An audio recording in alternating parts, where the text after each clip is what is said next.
Good day everyone, Agent Jojo here, and today I'm gonna be showing you the one-bedroom unit of Verdun Park.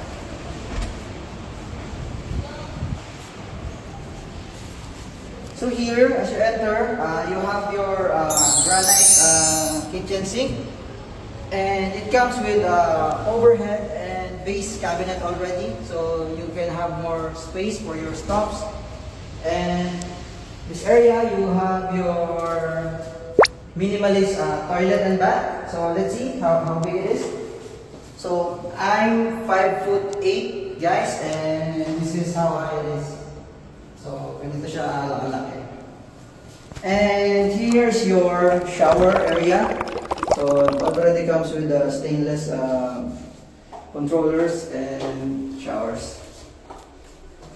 So let's go here. So you have your very decent space here where you can use it as your dining area, or you can just put some little sofa here.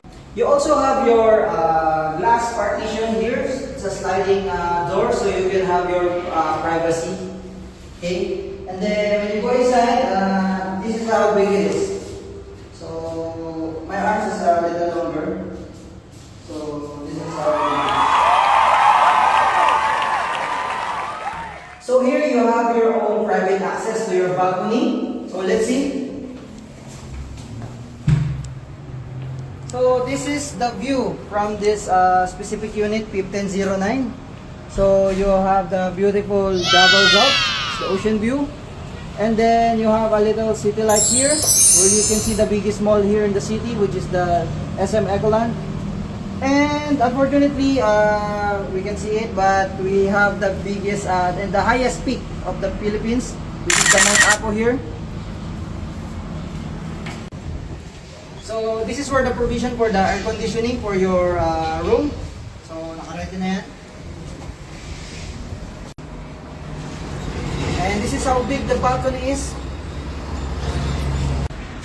So the price for this unit, guys, is somewhere around 1.2 million. And you can just put a 5% down payment that is payable in 12 months. We also have another 2% discount. Your monthly amortization for 12 months will be at somewhere around 15,000 pesos only. Second option is our rent-own program, where you can rent this unit for 2 years for 22,000 pesos only. So if you're interested, just schedule a site viewing with us. Kindly send us a DM or contact the contact information in your screen.